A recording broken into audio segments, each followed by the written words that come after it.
Welcome guys to the Monroeville Mall. You all heard that right. Welcome to Monroeville, Pennsylvania, and welcome to the Monroeville Mall. This is a mall I've wanted to see for a long time. I've been to Pittsburgh, dozens of times over the years. I have a friend of mine that lives not too far from here. This is actually one of the malls that he frequents because he has a friend who lives up here. And I've never made it a priority to come down here because I thought this mall would always be here. Everything I've seen online, from videos, this mall was still doing pretty healthy. And honestly, you will see throughout this video, and I make important to highlight that this is not a dead mall. Despite what you're seeing in the news, despite what they want to say, a certain company that now owns the mall, and we'll get into that in a few minutes. Yes, this part that you're looking at right now is the dead part, but when you get to the main concourse of the mall, it is still really lively. There's all the big national chains that you can think of in this mall. There's American Eagle, there's Bath and Body Works, there's Cinemarks, there is a Go Calendars that's here full round. You also have a full-fledged food court. You have a K Jewelers, just to name a few. I can keep going, as well as 2 department stores and a Dick's Sporting Goods, and we'll get into all that. As I mentioned, with the history. So I didn't think this mall would be going anywhere, but the news tells me otherwise, as Walmart bought this mall in early 2025 and just a month ago filed the demolition permits. And that's why I kind of had to push this video up. I was going to wait because I didn't have time to film the JCPenney, as when I was here it was a Sunday and I was running low on time.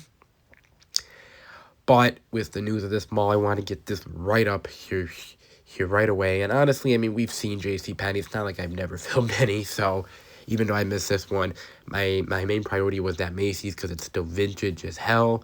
And I'm so glad I got to film that for you all. And now this is a mall. And this mall has quite a history. This was planned for quite a while, but it officially opened on May 13th, 1969, with its original anchors of gimbals and Joseph horns that were on either end, and JCPenney that was in the middle of the mall. That's right, the JCPenney you're looking at now. That was not its original spot for it, and we'll get into that in a minute. And it started off strong, and it had very unique features. This mall contained 125 stores on 2 levels and featured a official ice palace, a skating rink, and another unique feature was the location of a local Italian restaurant adjacent to the rink, which gave viewers a nice picture view of the ice skaters. So it was a unique concept for its time, and to have an ice skating rink in the middle of the mall. Now, I've never skated before, but if it was still here in this mall, I can assure you I would be learning how to skate, and I'd be skating in here. And it's kind of weird to think because that later, did all disappear, and we'll get into that. But that is quite sad. And you're looking at now some newspaper articles from over the years that they have featured throughout this mall. This mall is very proud of their history, and that's what honestly almost brings a tear to my eye. This is not going to be here anymore. Because I mean, I've done dozens and dozens and dozens of malls, and I mean, seeing anyone go is sad, but this one especially really hits hard because these people are proud of the history. This has been, featured for, such generations. It's been here 56 years. And as I mentioned before, Walmart is making a big mistake buying this mall. I mean, I know why they bought this. They want to put a Walmart in the area. But they don't need to close down the entire mall. This place still has life, full of opportunity. And they could have bought something, nearby, or they could have maybe built it in the parking lot. Or if worst comes to worst, they could have maybe at least forced out Macy's and kept the rest of the mall. They didn't have to demolish this whole mall. This place is still full of life. But in any event, here, onto some more history of this mall as well. When it did also open, it had a 5 and dime G.G. Murphy's in it as well, which I thought was a very unique feature. Now, some amenities of this mall: it was decorated with fountains, plant life, and flourished under enormous skylights. The Gimbals Court of the mall featured a large yellow clock tower that housed 12 animated puppets. Each one represented a ethnic group in the Pittsburgh area, and they each performed a show. So that's what I mean by this was like a family atmosphere. This wasn't just a mall. This was a place where you could hang out, a place where you could eat, a place where you saw entertainment. But that's not all.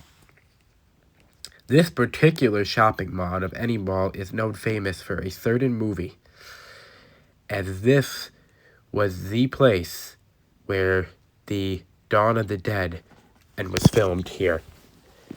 The 1978 movie that was famous for its time. It was shot inside this mall.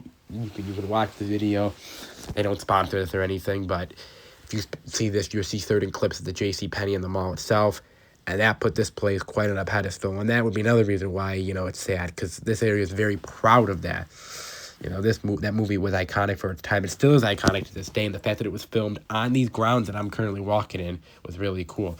Now, also, the ice skating rink at the Monroeville Mall was featured in the 1983 film Flashdance. And then there was 2 other films later on, including the 2008 Zack and Miri film. But they also filmed Mr. Rogers' Neighborhood, a TV show, and they even had WrestleMania things. Well, they didn't have it there, but there was a fight scene where a fighter mentioned that his favorite memory was the Dawn of the Dead and the Monroeville Mall. So that is really, really cool. This has a lot of cool history. And honestly, as I mentioned probably 4 times in this video, that only makes it harder to see this place, potentially go in 2027. If somehow I hope I'm wrong, this place can make it. Now, there has been some changes when it relates to the anchor spots. So, like I mentioned before, the original anchors were Horns, Gimbals, and JCPenney's. A freestanding wards would be added to the property nearby, but it would never expand to the mall. In 1970, Gimbals was acquired by the tobacco conglomerate Baddest, if I said that right, and after years of decline in sales, Gimbals was on the block.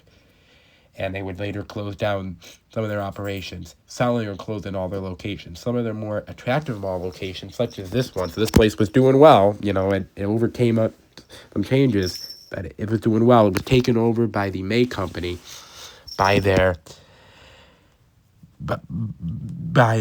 Kaufman chain. Now, that would be, short-lived, as of course the May Federated merger would happen. And when the May department store companies was purchased by Cincinnati-based Federated, this store, the Kaufman store, would officially be acquired by a Boscov store.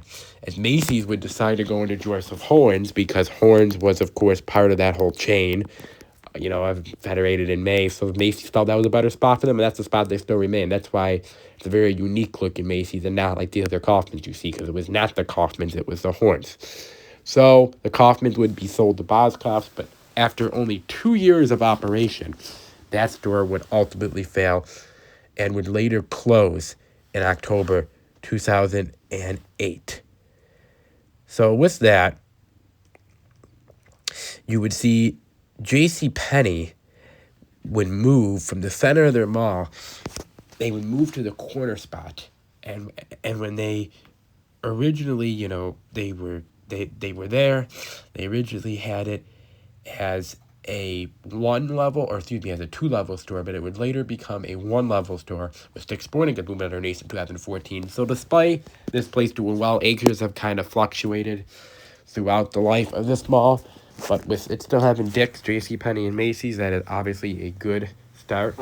Now, there has been, many changes to the mall, as you've already seen.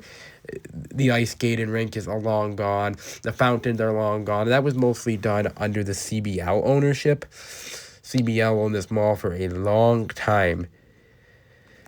And then they would own it until they sold it to Walmart earlier this year. And while CBL, is overall a great company, they tend to care about their malls. I'm not really happy that they sold this mall, but they claim it wasn't profitable for them. So I guess for that aspect, it is what it is. But now with Walmart acquiring the mall, I said it's time. It's very limited at this point. But what are your memories and thoughts of the Monroeville Mall? I would love to hear what you all have to say down below. I'm sure you will all miss this mall.